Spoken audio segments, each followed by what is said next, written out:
everybody, it's Melissa. Since I had some extra time today, I decided to go ahead and make a video, a how-to on making envelopes for your planners. And you can make any size, you just have to adapt it. What you're going to need is a page protector. I use 12 by 12. A ruler that won't slide. You need a bone folder of some type, an X-Acto knife. You need a scoring tool of some type, and a cutter, or you can just use your ruler. So the first thing I'm going to do is cut the spine off of my page protector, the area where the rings are, and make sure that you leave at least a ½ inch in front of that when you cut it off, so that you have something to either sew or to tape to. So when I cut it, that means I can open this up, and that will come in handy later. So this is what you have. We're going to go ahead and take our page out of our book, find the center hole in your page and match it up with the center hole on your binder piece that you just cut. Tape this down. I just use Scotch tape. You can use or just whatever you have, but you have to somehow hold these together so they don't move when you cut them. And you're going to cut just straight across, cut the ends off. But don't throw away those ends, you're going to need them. So this is now the right length. These ends that you just cut off, you're going to use those to make this edge on your actual envelope. So take your page again, line this piece up with that last hole. And this step can be omitted, but it looks nicer when you have it done like this. Looks like you purchased it, actually. So I'm lining up that piece with the hole.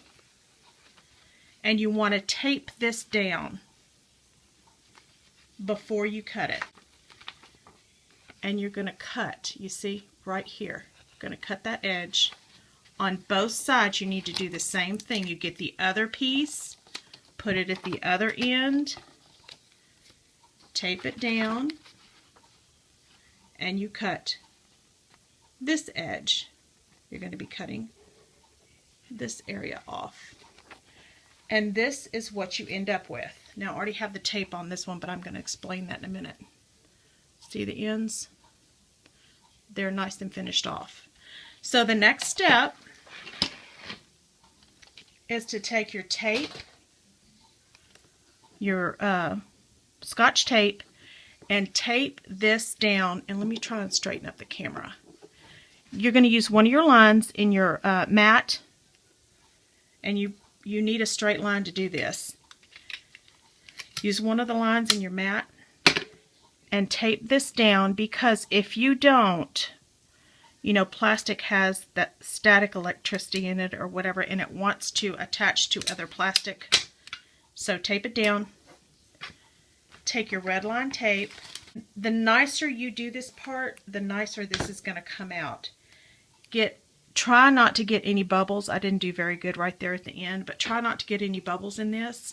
You're going to take your red tape and you're going to line it up straight with that black line underneath and stick it down. Then you're going to do the same thing on the other side. Flip it over. Tape it down again on the line like I just did.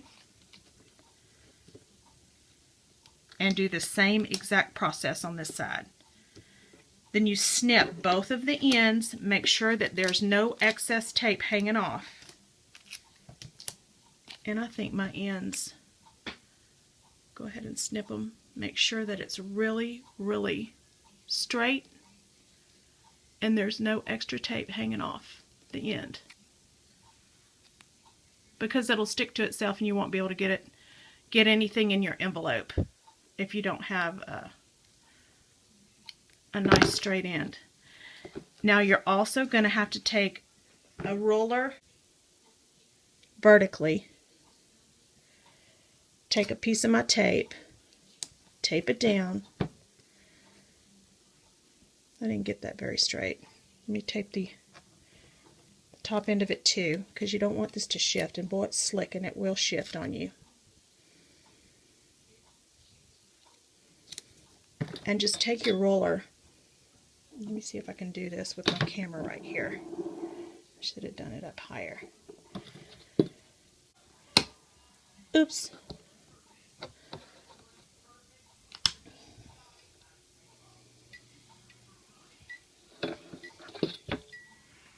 So what we're doing here is, let me fix this camera. I'm going to have to move this up some because my roller's not going to fit. Okay.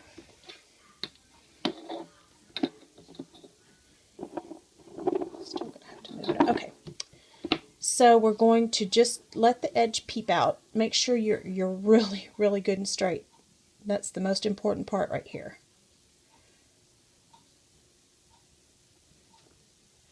And the reason I do this is because even though the red line tape is the same width, there's always a little extra hanging over, and it'll seal to itself and you won't be able to get the envelope open.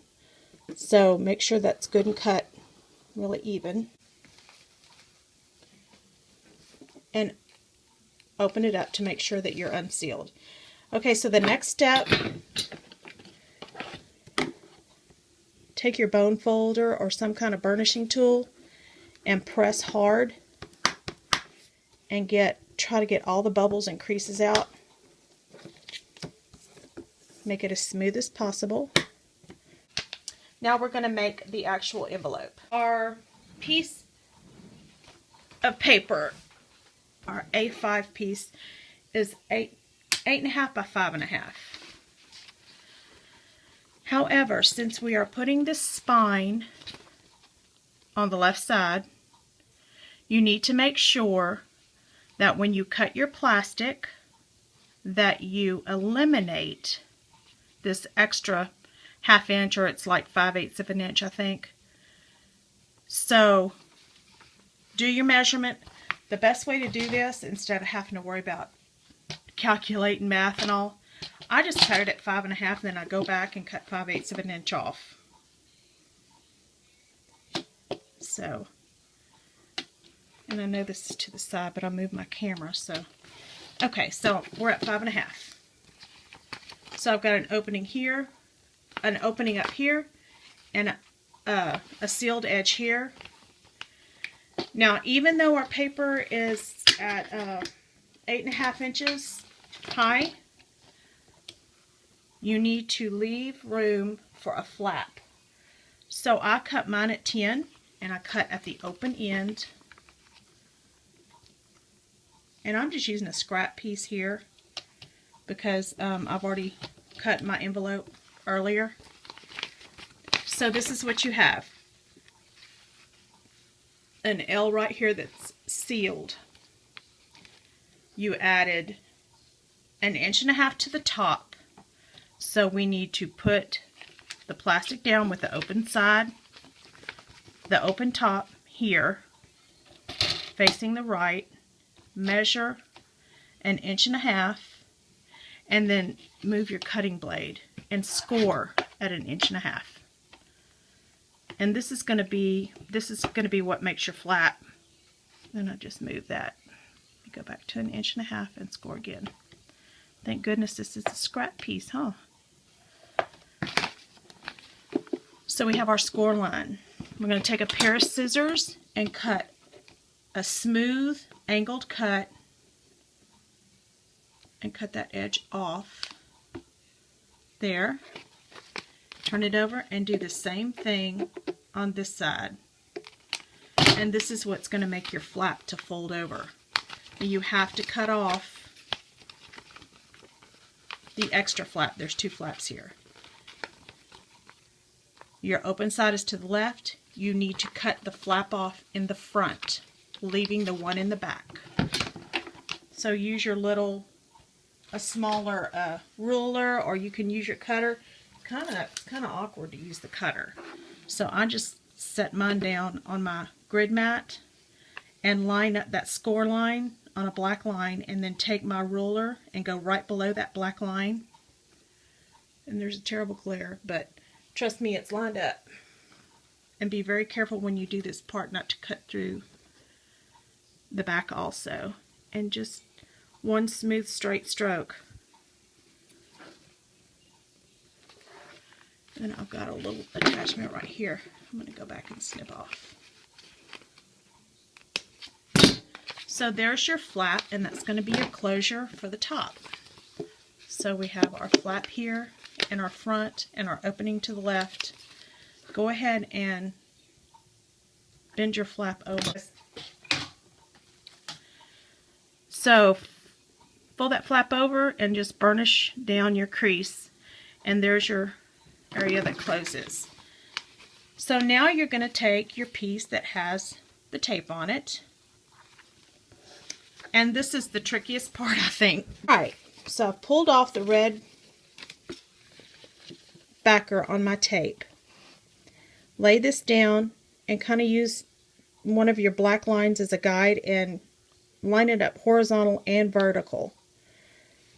And put this inside the envelope. Push it all the way to the bottom. This is really hard to show and do at the same time, so I'm not going to be able to line it up that way.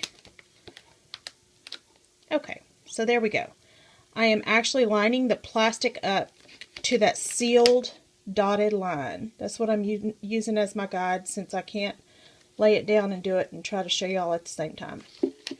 And actually I got it on there pretty straight. Then take your bone folder and just really press down and smooth it out as best you can.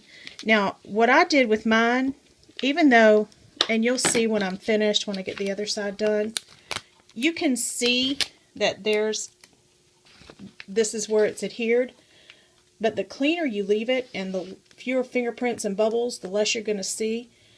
You don't have to put tissue tape or washi tape, whatever you want to call it, but I did because I just didn't want to see anything right there. I'm just doing the same thing on this side, lining it up as best I can, being really careful. See, I've got a bubble in this one, but you can push it out sometimes. So, it is finished, and you can open it all the way to that little sealed line. And then you see what it looks like without the washi tape on it. It doesn't look bad, but if you want to hide that, you just choose a washi tape that you like, or tissue tape, and put it down, and then you have yourself an envelope. You go back with your hole punch, and the hole punch that I use is a regular 1/4 inch hole punch, I believe it is, because the crocodile holes are not big enough, as I'm sure all of you know. They're kind of tight on stuff like this. It doesn't matter when you're just doing the notepad or whatever, thin paper, but go in with your hole punch and just punch your holes, and you have a homemade envelope that I think looks pretty good. So that's how I made it. I hope it wasn't too confusing. I know that's not the easiest thing to film, is something clear that you're making. But if you have any questions, let me know, and let me know if you like this video. Thanks for watching. Bye.